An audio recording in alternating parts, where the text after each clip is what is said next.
መካኒቱን በልጅ ባረከ፣ ኃይለኞቹን አንበረከከ። በስመ አብ ወወልድ ወመንፈስ ቅዱስ አሐዱ አምላክ አሜን። ሰላም እንደምን አላችሁ የተወደዳችሁ የዮሴፍ ወልደ ሐዋርያት የዩቲዩብ ተከታታዮች እንዲሁም የቴሌግራም የገጠመኝ የቴሌግራም ማህበር አባላቶች በሙሉ እንደምን አላችሁ? እግዚአብሔር ይመስገን እኔ በጣም ደህና ነኝ። እንኳን አደረሳችሁ፣ እንኳን አብሮ አደረሰን። በአገር ውስጥም በአገር ውጭም ያላችሁ ውድ ወንድሞቼ እንኳን ደህና መጣችሁ ብያለሁኝ። ዛሬ በዚህ ርዕስ ላይ በዚህኛው የትምህርት ክፍል ላይ የምንነጋገረው በዋናነት ስለ ህልምና ፍቺዎቹ ነው። ህልም ምን አይነት ህልም ስናይ ፍቺው ምንድነው የሚል ርዕስ ነው የምንመለከተው። ከዛ በፊት ግን ጥቂት ነጥቦችን እንነጋገራለን። እነሱም ነጥቦች ምንድናቸው? ህልማችን መቼ ነው የሚፈጸመው? ወይም ደግሞ ያየነው ህልም መቼ ነው ተፈጻሚ የሚሆነው? እኛስ ደግሞ ያ ህልም እንዲፈጸም ከኛ የሚጠበቀው ነገር ምንድነው? እንዲሁም ደግሞ ትኩረት ለወላጆች በሚል ርዕስ ጥቂት ነገሮችን ተነጋግረን ወደ ህልምና ፍቺዎቹ እናልፋለን ማለት ነው። መልካም ጊዜ። ትምህርቱን ላይክ በማድረግ ሼር በማድረግ እንድትጀምሩት ለማሳሰብ ፈልጋለሁ። ለሌሎችም እንዲዳረስ አገልግሎቱም እንዲሰፋ እንደዛ እንድታረጉልኝ በአክብሮት ጠይቃለሁኝ። ዛሬ የምንነጋገረው ከአባታችን ከቀሲስ ሄኖክ መጽሐፍ ከአምስቱ መጽሐፎቻቸው ማለትም ከትዳርና ህገ ሩካቤ እንዲሁም ደግሞ አይነ ጥላ ከሚለው እንዲሁም ደግሞ የአየር አጋንንት ከሚለው እንዲሁም ደግሞ ከመቤታችን በጸሎት መልስ ከምናገኝባቸው ጠቃሚ መንገዶች ከሚለው መጽሐፍ አምስተኛ ሆኖ የወጣ መቤታችንን በሱባኤ መልስ ከመቤታችን በሱባኤ መልስ የምናገኝባቸው ጠቃሚ መንገዶች ከሚለው መጽሐፍ ላይ ጥቂት ነጥቦችን ነው የምንነጋገረው። ያው እግረ መንገዴን ማስተዋወቂያ እየሰራሁላችሁ ነው። እነዚህ መጽሐፎች የሌሏችሁ እንግዲህ በእግርም በፈረስም ብላችሁ አግኝታችሁ አንብቧቸው። ምን አልኳችሁ? ትዳርና ህገ ሩካቤ እጅግ ለባለ ትዳሮች እጅግ አስፈላጊ የሆነ መጽሐፍ ነው። አይነ ጥላ ለማንኛውም ሰው ለሆነው ፍጡር ሁሉ አስፈላጊ የሆነ መጽሐፍ ነው። የአየር አጋንንትም እንደዛው። ከመቤታችን በጸሎት መልስ የምናገኝባቸው ጠቃሚ መንገዶች የሚለውን ደግሞ በተለይ ለኛ ለኦርቶዶክሳውያን አልፎም ደግሞ ፍቅሯን ለመቅመስ ብሎ የመጣም ፕሮቴስታንትም ሌላ ማህዛብ ካለ ቢያነበውና ቢተገብረው መልስ የሚያገኝበት መብራን ሳታዳላ መልሷን የምትሰጥበት በጣም ጠቃሚ መንገድ ነው። ለዛሬ በሱባኤ መልስ ከምናገኝባቸው ጠቃሚ መንገዶች ከሚለው መጽሐፍ ላይ በመጨረሻ ላይ የጠቀሷትን ሁለት ነጥብ አይተን ወደ ህልምና ፍቺው እንገባለን። የመጀመሪያው የምናየው ነጥብ ምንድነው? ህልማችን መቼ ይፈጸማል ነው። ታዲያ ህልማችን መቼ ይፈጸማል የሚለውን ርዕስ ቃል በቃል እሳቸው የጻፉትን አነብላችኋለሁ ማለት ነው። እንዲህ ይላል። ለመጀመሪያ ጊዜ ህልም አይቶ የተፈጸመለት ሰው ዮሴፍ ነው። ዘፍጥረት 37ን ከምዕራፍ 37 ከቁጥር 5 እስከ ቁጥር 10 ድረስ መመልከት ይቻላል። ለመጀመሪያ ጊዜ ህልም አይቶ የተፈጸመለት ሰው ቢኖር ዮሴፍ ነው። በእስራኤል ያየው ህልም በግብጽ ተፈጸመለት። ዮሴፍ ያየው ህልም በወቅቱ እንኳን ሊፈጸምለት ብዙ ፈተናዎችን አምጥቶበታል። በህልሙ ምክንያት የደረሰበትን ፈተና በመታገሱ ለግብጻውያን ተላልፎ መሰጠቱ የተነገረው ነገር እንዲቀር አላደረገውም። ይህ ማለት ምን ማለት ነው?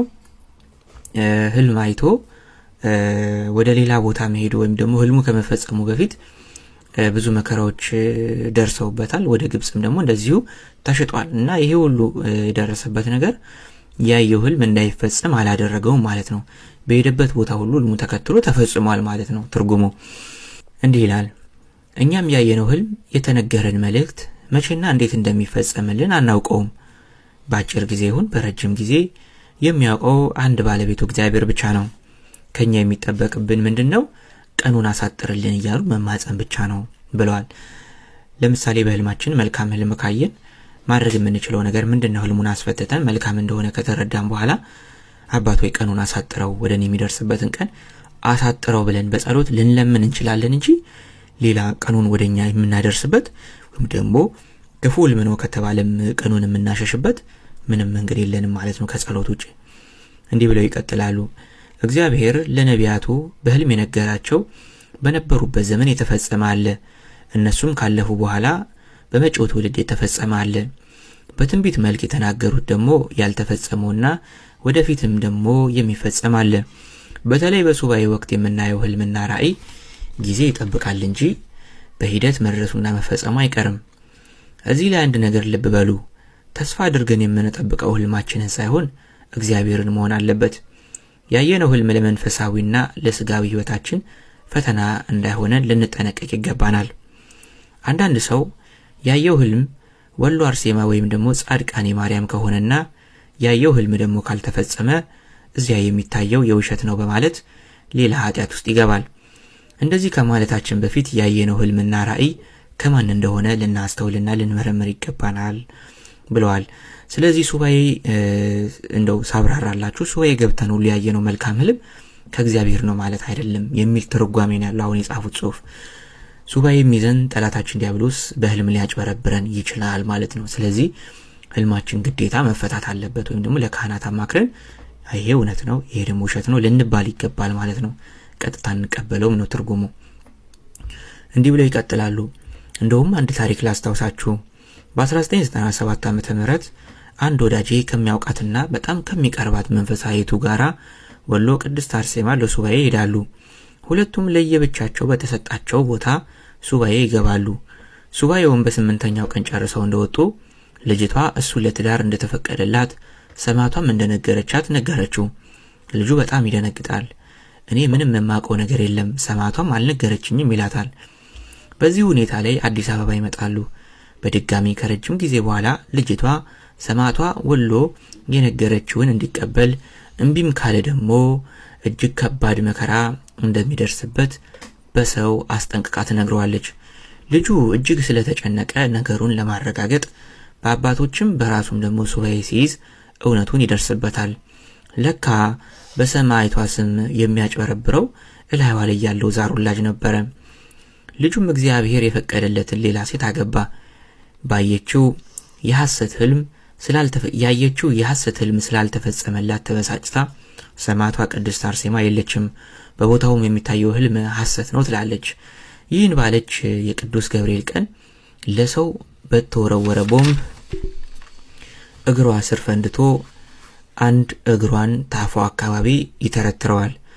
በአፏ ያመጣችው የሰማዕቷ ቁጣ እንደሆነ አውቃ ንስሐ ገብታ በፍቅር ይሁን በፍራቻ ባላወቅነው መንገድ በዮሩ ዳቦ እየደፋች ተዘክራለች። ውድ የመብርሃን ልጆች ከእንደዚህ አይነቱ ፈተና ልንጠነቀቅ ይገባናል። ያየነው ህልም ከእግዚአብሔር ወይም ደግሞ ከባለሟሎቹ ከሆነ ወደድንም ጠላንም ይፈጸማል። ቀጥሎ ከዚህ ርዕስ ስር ቀጥላ አድርገው ያስቀመጡት አንድ ነጥብ አለ።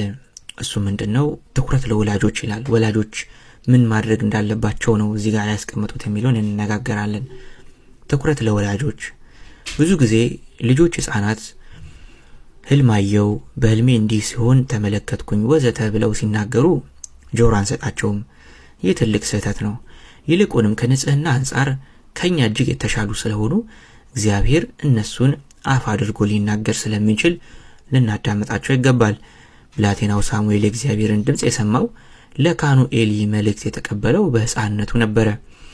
እንዲሁም ጻድቁ አቡነ ሀብተ ማርያም በልጅነታቸው በራእይ መድኃኔዓለምን ያዩት እንዲሁም ደግሞ ይነጋገሩት ነበረ። ደግሞ እስከ ወጣት እስከ አዛውንት ላሉት ሁሉ አስተማሪ በእምነቱም ለህፃናት መንገድ መሪ የሆነው ሰማዕቱ ቅዱስ ቂርቆስ ገና 3 ዓመት ሳይሞላው የእግዚአብሔርን መገለጥ ከራእይ እስከ ተከስቶ ተመልክቶ ነበርም። ስለዚህ ህፃናት ስለ ቤተሰብ፣ ስለ ፈተናቸው፣ ስለ ነገ ስኬታቸው፣ ስለ ነገ ህመማቸው እንዲሁም ደግሞ ሌሊት በቅዠት ስለሚፈትናቸው አጋንንት ሊያዩ ስለሚችሉ ጠዋት ከመኝታቸው ተነስተው አባዬ እማዬ ዛሬ በህልሜ እንዲያየው ብለው ወሬ ሲጀምሩ ጆሮአችንን ብቻ ሳይሆን ልባችንን ሰጥተን ልናዳምጣቸው ይገባል።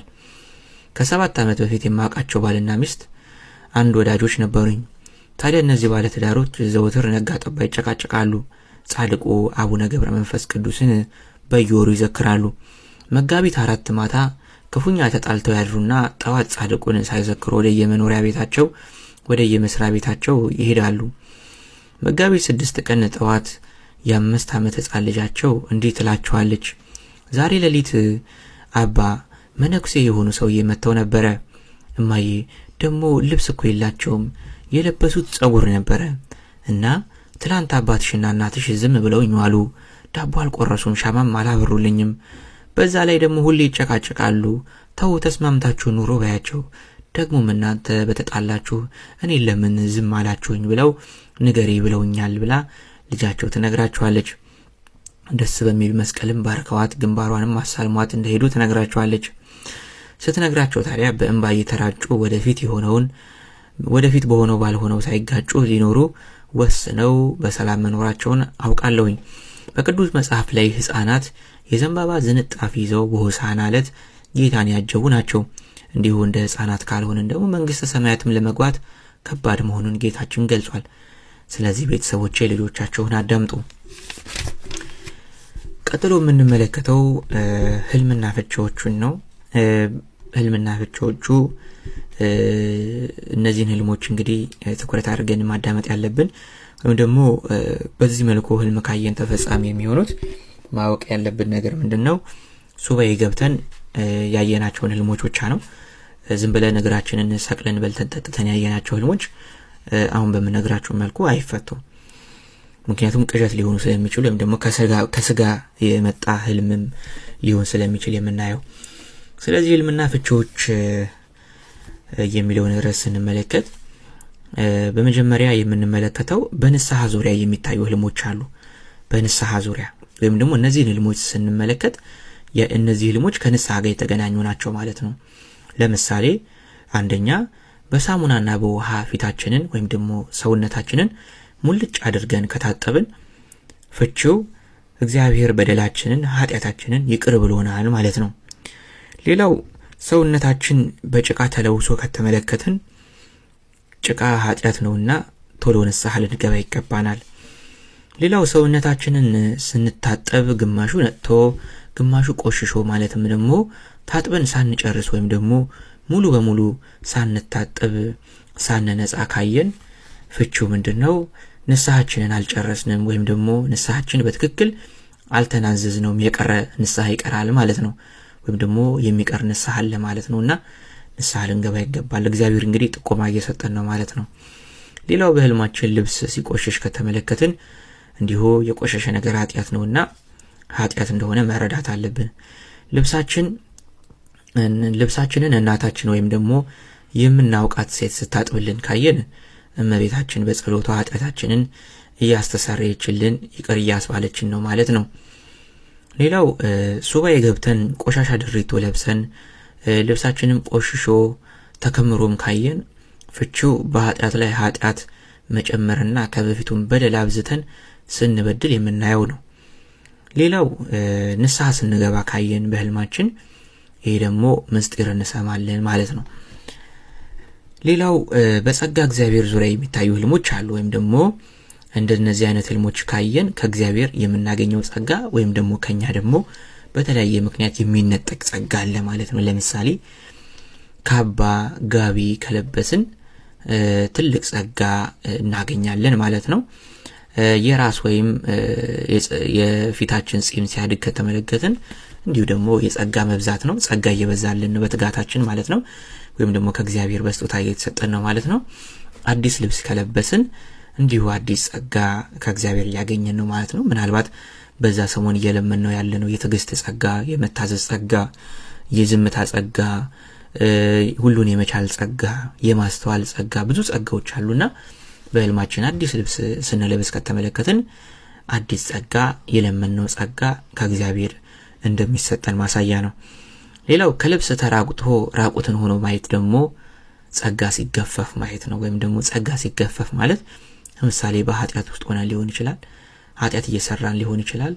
ግን ህይወታችን መንፈሳዊ ቢሆንም ግን ኃጢያት እየሰራን ከሆነ በኃጢያት ውስጥ ከሆነ ጸጋ መንፈስ ቅዱስ ከኛ ስለሚሄድ ያ ጸጋ ከኛ እየራቀ እንደሆነ ልንገነዘብ ይገባል ማለት ነው። ሌላው ከልብስ ተራቁቶ ራቁትን ሆኖ ማየት ነግሬያችኋለሁ፣ ጸጋ ሲገፈፍ ማለት ነው። ሌላ ጋቢ ሲወሰድብን ወይም ደግሞ ልብሳችንን ስናወልቅ ካየን እንዲሁ ጸጋ ሲገፈፍ ክብርንም ስናጣ የሚያሳይ ህልም ነው። ስለዚህ መጠንቀቅ አለብን ማለት ነው። ሌላ ሴት ጋቢዋ ሲወሰድ ከተመለከተች በህልሟ የምትወደው ሰው ይሞታል ማለት ነው። ስለዚህ ሴቶች ጋቢያችሁ ሲወሰድ ካያችሁ ጸጋ የተገፈፈ ማለት ሳይሆን ያለባችሁ በዛ ሰሞን የምትወዱት ሰው ይሞታል ማለት ነው። ሌላው ልብስ ሲጠፋን ካየን በህልማችን ፍቺው ምንድነው? በሆነ ፈተና ጸጋችንን እናጣዋለን ማለት ነው። ስለዚህ መጠንቀቅ አለብን። ጸጋችንን ሊያስነጥቀን የሚችለውን ኃጢአት መራቅ አለብን ማለት ነው። ሌላው ጸጉር ሲቆረጥ ወይም ደግሞ ሲያጥር ካየን አሁንም ጸጋችን ከላያችን ሲነሳ ነው። ጸጉር አምሮና ረዝሞ ካየን ደግሞ እንደዚሁ ደግሞ ሲሳይ ነው ይባላል። ጸጉራችን አምሮና ረዝሞ ካየን ሲሳይ ነው ይባላል። ያው ሙሉ ሰውነታችን ጸጉር ሆኖም ደግሞ ከተመለከትን ጸጋ እግዚአብሔር ነው ማለት ነው፣ ከቦናል ማለት ነው ጸጋ እግዚአብሔር። ሌላው ልብስ አውልቆ መተው ደግሞ ጸጋን መጣል ነው። አዲስ ልብስ ወይም ደግሞ አዲስ ጋቢ ሲሰጠን ካየን ያላሰብነው ጸጋ ከእግዚአብሔር ይሰጠናል ማለት ነው፣ ስጦታ። ልብስህን ሴት ስታወልቅብህ ካየ በህልምህ በዝሙት ጸጋህን ታጣለህ ማለት ነው። ስለዚህ በዛ ሰሞን የዝሙት ፈተና ውስጥ እንዳትገባ ተግተህ ጸልይ። ሌላው ሸሚዝ መልበስ ጸጋ ነው። እርቃነ ስጋ ሆኖ መታየት ጸጋ ሲገፈፍ ነው። ራቁት መታየት በህልም በሽታ ነው። በዛ ሰሞን በሽታ ያጋጥመናል ማለት ነው። ስለዚህ መጸለይ አለብን ማለት ነው። ሌላው ካፖርት ወይም ደግሞ ካባ ማውለቅ ውርደት ነው። ካፖርት ወይም ካባ ማውለቅ ውርደት ነው። ካፖርት ወይም ደግሞ ካባ መደረብ ደግሞ ሹመት ነው። ከትልቅ ጸጋ እንደርሳለን ማለት ነው።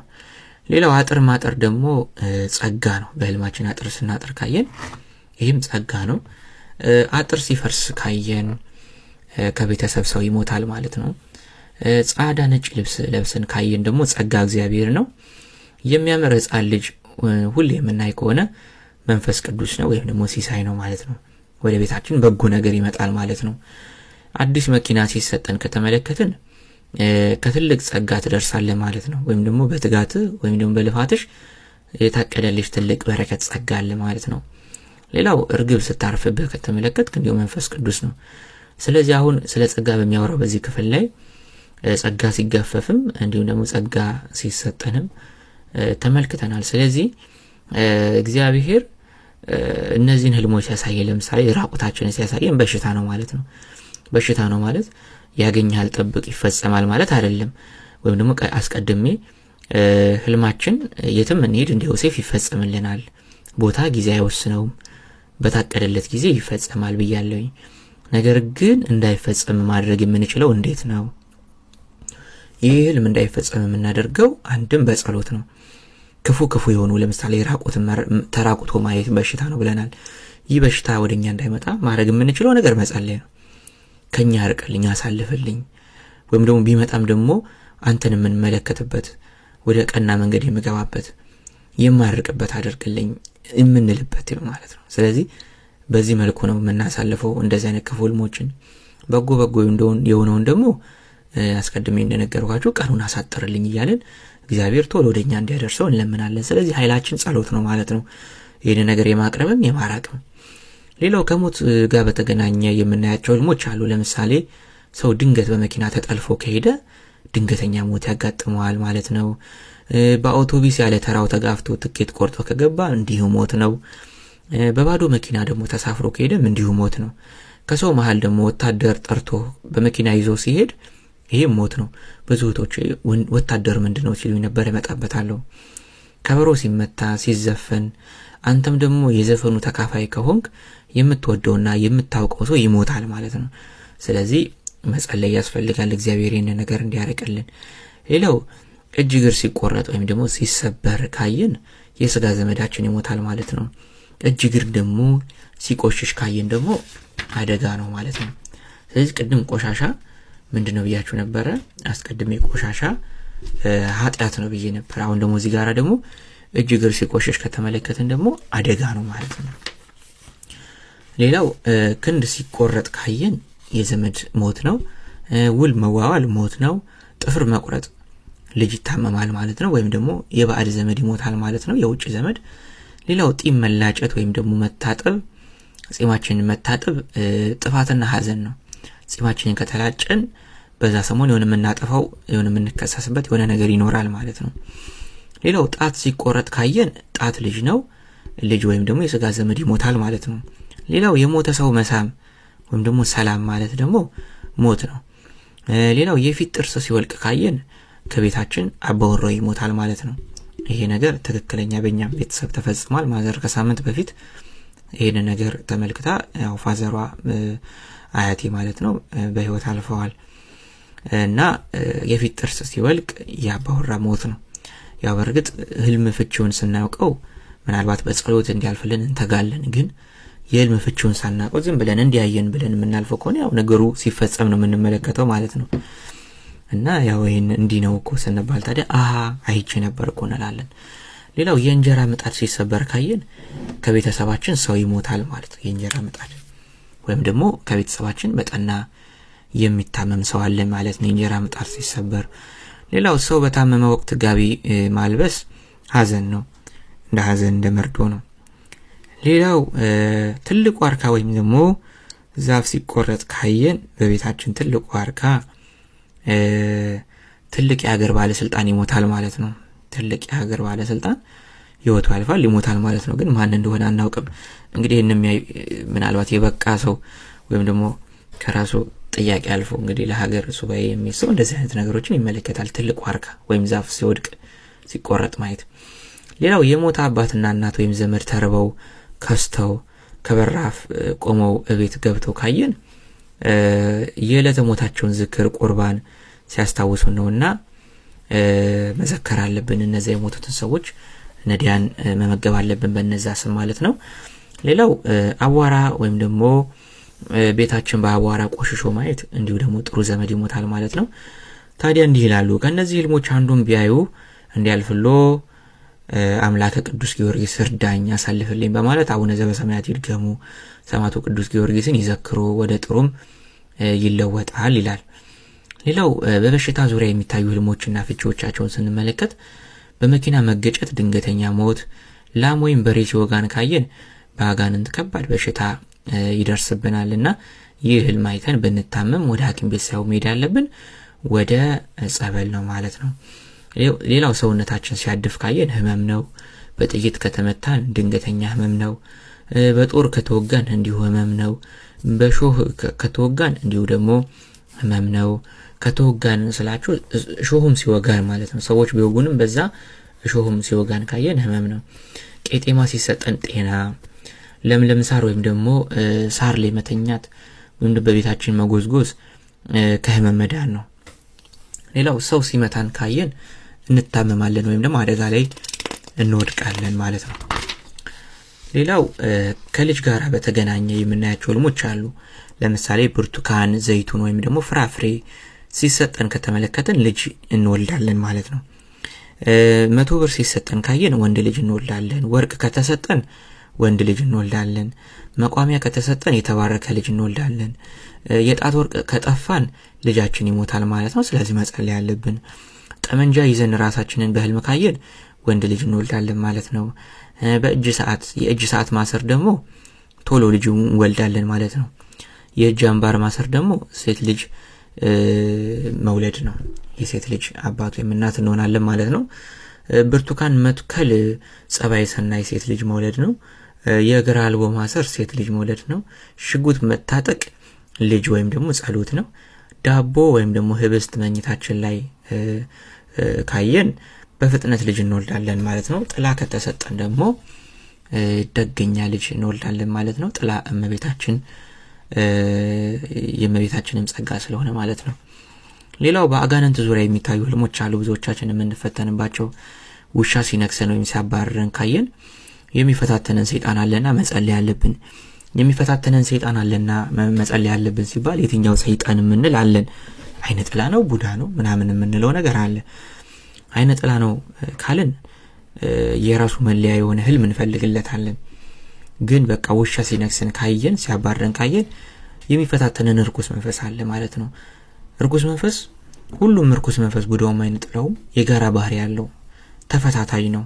ስለዚህ ውሻ ሲያባረረን ሲነክሰን ካየን የሚፈታተነን ሰይጣን አለ ማለት ነው። ስለዚህ ሰይጣን እንዳለብን አውቀን እንጸልይና እንዳለብን ስላችሁ የሚፈታተነን እንዳለ አስበን መጸለይ መትጋት አለብን ማለት ነው። ጅብ ሲያባረረን ካየን ክፉኛ የሚፈታተነን አጋንንት አለና በርትተን መጸለይ ያለብን። በሬ ካየን በህልማችን አጋንንት ነው። በሬ ሲታረድ ካየን እግዚአብሔር የሚፈታተነንን አጋንንት እንደጣለልን ሲነግረን ነው። ሌላው ጥቁር ሴት ወይም ደግሞ የማናቃት ሴት ስትመታን ካየን እጅግ ትታመማለች ማለት ነው። አንድ ወንድሜ በቲክቶክ ላይ ጥቁር ሴት ካየ የማታውቀው ጥቁር ሰው ካየ ሰይጣን ነው ብዬ ስናገር ለምሳሌ አለ እኔ ድብን ያልኩ ጥቁር ነኝ ታዲያ እኔን ካየችኝ ሰይጣን ነው ማለት ነው አለ።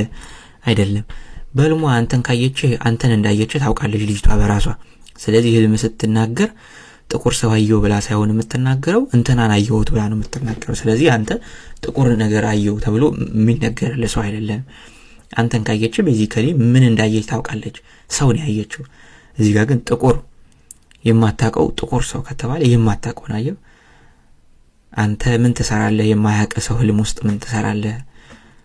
እና አንዳንዴ ተጠንቅቀን መስማት አለብን። ሌላው ጥቁር ሴት ስትዝትብን ስታስፈራራን ካየን እንታመማለን ማለት ነው፣ መጸለይ ያለብን። ሌላው የሞተ አህያ ከደጃችን ካየን ድግምት ወይም ደግሞ መተት የሚያደርግብን ሰው አለ ማለት ነው። የሞተ አህያ በደጃችን ላይ ካየን። ሌላው አስክሬን ከቤታችን ወይም ደግሞ ከደጃችን ካየን መተት ወይም ደግሞ ድግምት ነው ማለት ነው አስክሬን። ሌላው የማናቃቸው ሰዎች ሲያባርሩን ካየን በዙሪያችን ያጋንንት ውጊያ በርትቷልና ልንጸልይ ይገባል ማለት ነው።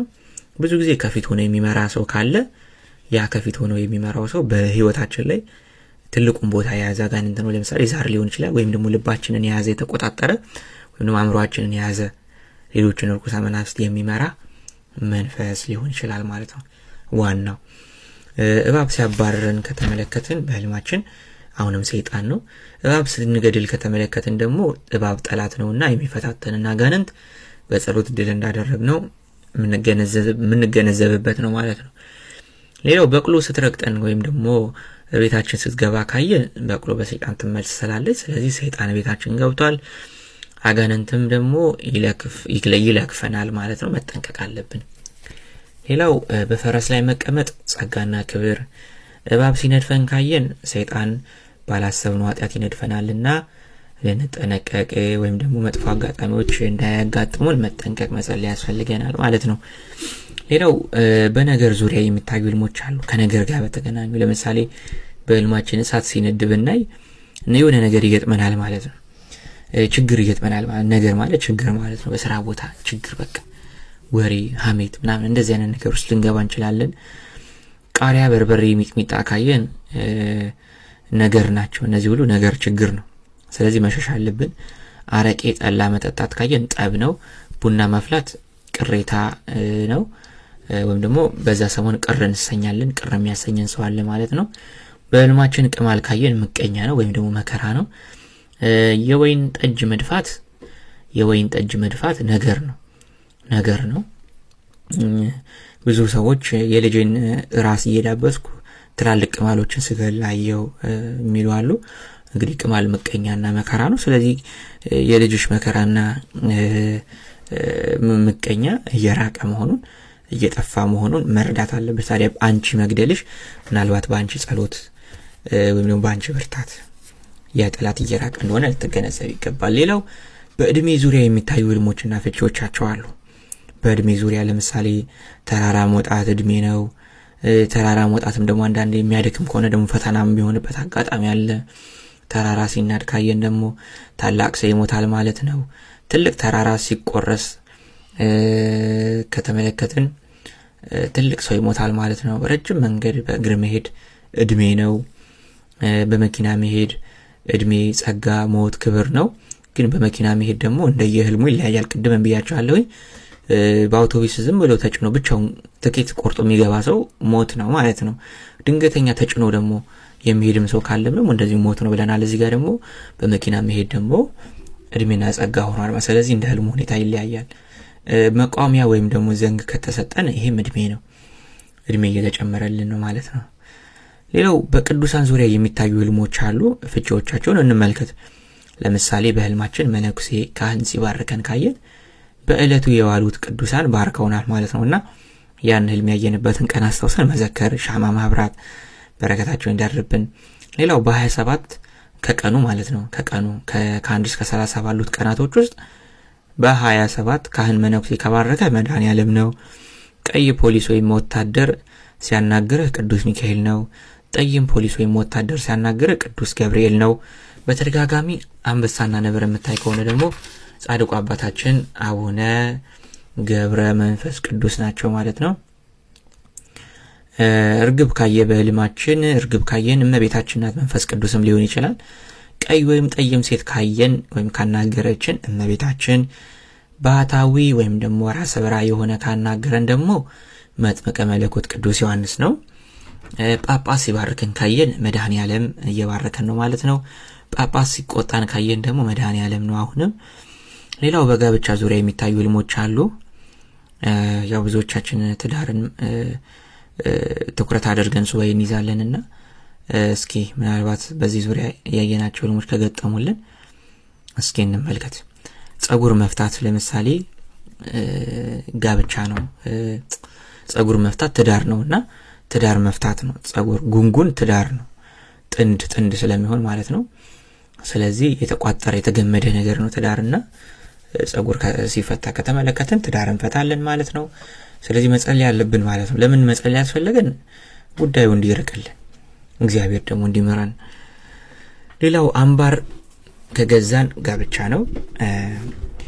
አዲስ ጫማ ስናደርግ ካየን ወይም ደግሞ ሲሰጠን ካየን እንዲሁ ጋብቻ ነው። የሚያምር አልጋ ላይ ከተኛን እንዲሁ ትዳር ነው፣ ወይም ደግሞ ትዳሩ ይጸናል ማለት ነው። የአልጋው ማማር የትዳሩን ጽናት የሚናገር ነው። ሌላው በእንስራ በጀሪካን ውሃ መሸከም እንዲሁ ደግሞ እህል ውሃ ነው፣ ትዳር ነው ማለት ነው። በጀሪካን ወይም ደግሞ በእንስራ ውሃ መሸከም። በባህር ወይም ደግሞ በትልቅ ወንዝ ላይ መዋኘት በዓለም ነው የምንኖረው ማለት ነው። በዓለም ነው የምንኖረው ማለት ገዳማዊ አይደለንም ማለት ነው። ወይም ደግሞ ገዳም ብንሄድ እጣ ፈንታችን አይደለም፣ በዓለም ነው የምንኖረው ማለት ነው። ምን በባህር ወይም ደግሞ በትልቅ ወንዝ ውስጥ መዋኘት። ሌላው ከእጮኛ ጋር ረጅም መንገድ መሄድ ወይም ደግሞ አብሮ መብላት ፍቹ ምንድነው? ቢጋቡ ትዳሩ ይጸናል ማለት ነው። ከዛ ሰው ጋር በህልማችሁ ረጅም መንገድ ስትሄዱ ካያችሁ ሰው ጋር ትዳሩ ይጸናል ማለት ነው። ሴት ልጅ ቀሚሷ ወይም ደግሞ ሱሪዋ ሲያጥር ካየች ባሏን ትንቃለች ማለት ነው። ትጠንቀቅ። ሌላው ሴት አዲስ ቀሚስ ስታደርግ ካየች ትታጫለች ማለት ነው። ታገባለች ወይም ደግሞ ጸጋ ነው። ጫማ ወይም ደግሞ ጫማሽ አልገባ ካለሽ አብሮሽ ስላለው ሰው ጸልይ። ሴት ልጅ ከእናቷ ቤት ጫማ አድርጋ ስትወጣ ካየች በቅርቡ ታገባለች ማለት ነው። ማተብ ሲታሰር ካየን ጋብቻ ነው፣ ጽኑ ነው ማለት ነው መታሰሩ። ማተብ ሲበጠስ ካየን ደግሞ ቃል ኪዳን ነው፣ የትዳር ቃል ኪዳን ይፈርሳል ማለት ነው። ሌላው ከቅዱስ ቁርባን ጋር በተገናኘ ደግሞ የምናያቸው ህልሞችና ፍቺዎቻቸው አሉ። ለምሳሌ ነጭ ህብስት ስንቀበል ካየን፣ ስንዴ ሲሰጠን ካየን፣ ከሰው መሃል ለኛ ብቻ ተለይቶ ዳቦ ከተሰጠን፣ በጽዋ ወይም በብርጭቆ የሚያምር እንደ ወይን ያለ ነገር ሲሰጠን፣ በቅዳሴ ሰዓት በእንቅልፍ ሸለብታ ስንቆርብ ማየት፣ በቅዳሴ ሰዓት ላይ እንቅልፍ ወስዶን ስንቆርብ ማየት። አሁን እነዚህ ሁሉ ስለ መቁረብ የሚያወሩ ህልሞች ናቸው።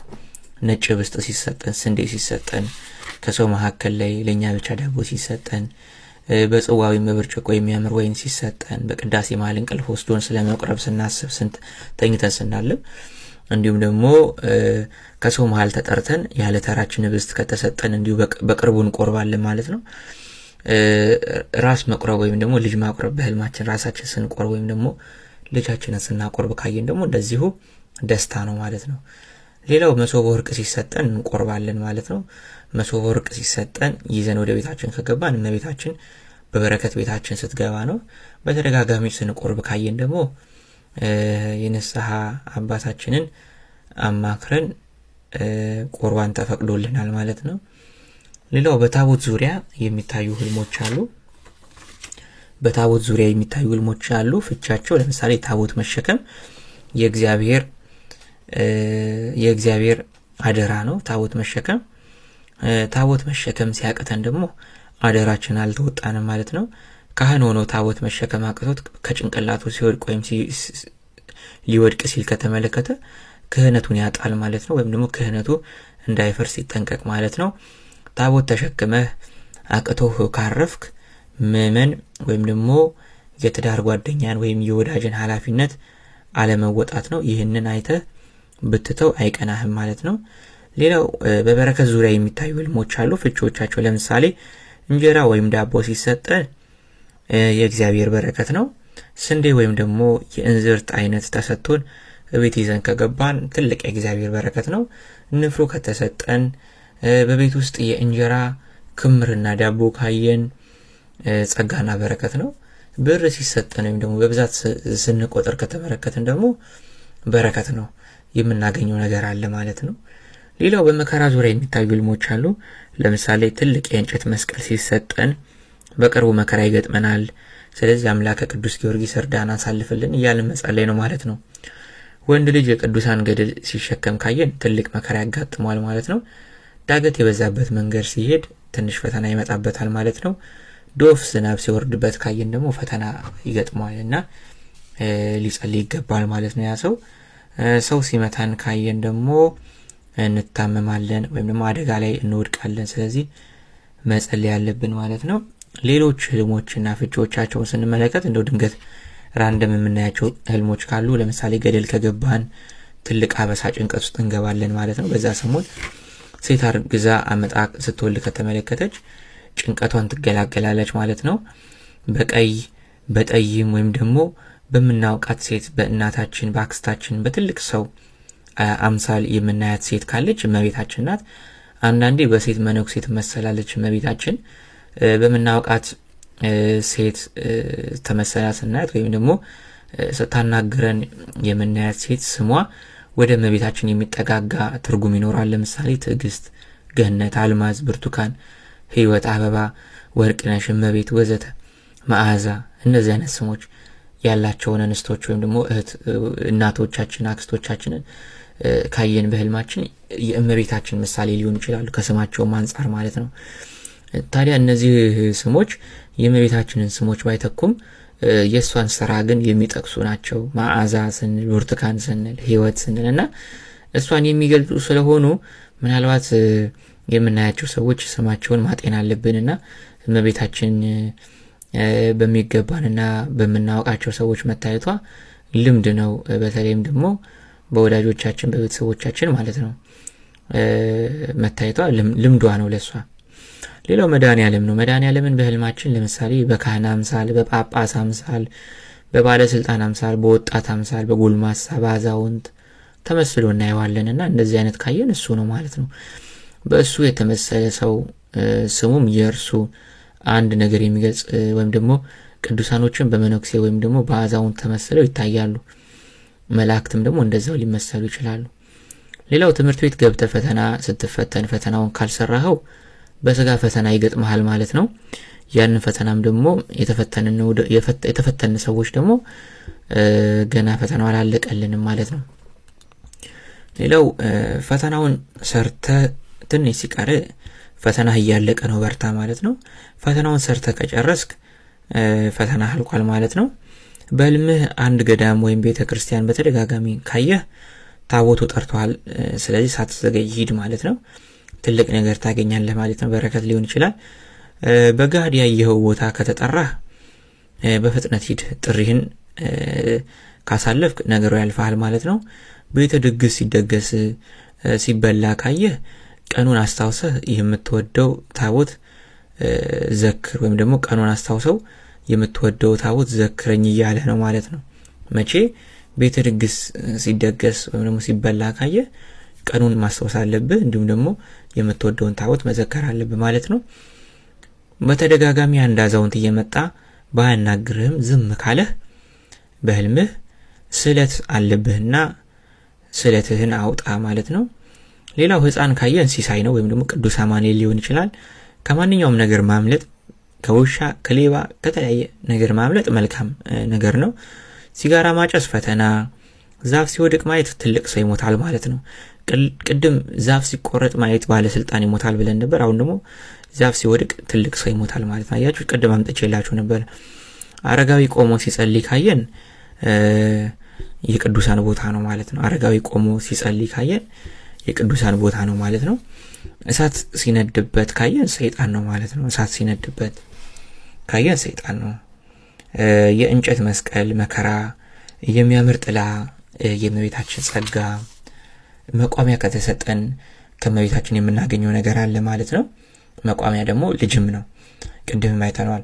ሰው ሞቶ ሲለቀስ ካየን ሰው ሞቶ ሲለቀስ ካየን ሰውየው ትልቅ ደስታ ያገኛል፣ ወይም ደግሞ የህልሙን በውስጡ የሚያሰላስለውን ያቀደውን የህልሙን ነገር ይይዛል ማለት ነው። አስቡት፣ ሰው ሞቶ ሲለቀስ ካየን። ስለዚህ አንዳንድ የህልም ተቃራኒ ነው የሚባለው ዝም ብሎ የመጣ እንዳልሆነ መረዳት ትችላላችሁ። ሰው ሲሞት ፍቺው ሰውየው ትልቅ ደስታ ያገኛል ማለት ነው። ሌላው ብርድ ልብስ ጸጋ፣ ትዳር፣ ክብር ነው። ሰርግ ሐዘን ነው፣ ወይም ደግሞ የህልሙን ይይዛል ማለት ነው። የህልሙን ይይዛል ማለት ያቀደውን ወይም ደግሞ ያየውን ይይዛል ማለት ነው። ቤትህን ጉንዳን ሲወራው ከባድ ጠላት አለ፣ ባላጋራ ይመጣብሃል ማለት ነው። አይጥ ምቀኛና ድግምት ነው። በግ ማየት ክርስቶስ ነው ወይም ስዕለት ነው። ከቤትህ ዛፍ በቅሎ ሲያፈራ ካየህ ትልቅ ልጅ ትወልዳለህ ማለት ነው። መስቀል መሳለም በዛን ቀን የዋለ ጻድቅ ባርኳል ማለት ነው። እናትህ ስታዝንብህ ካየህ እመቤታችን አዝናብሃለች ማለት ነው። ጊዜ ሳታጠፋ ተማጸናት ማለት ነው። በህልም ስልክ ካየህ ስልክ ጸሎት ነው፣ በርትተህ ጸልይ ማለት ነው። አንዳች ነገር ታገኛለህ ማለት ነው። ስልክ ከተደወለልህ ጸሎት ተሰምቷል ማለት ነው። ስልክ ስትደውል ደግሞ እምቢ ካለ ወይም አልነሳም ካለ በልብህ ቂም በቀላልና ትተጸልይ ማለት ነው። ጥሬ በሶ ሱባኤ ግባ ማለት ነው። ጥሬ በሶ ካየህ ሱባኤ ግባ ማለት ነው። ወይም ደግሞ በሱባኤ የምታገኘው ነገር አለ ማለት ነው። ከቤተ ክርስቲያን ትልቅ ዳቦ ከተሰጠ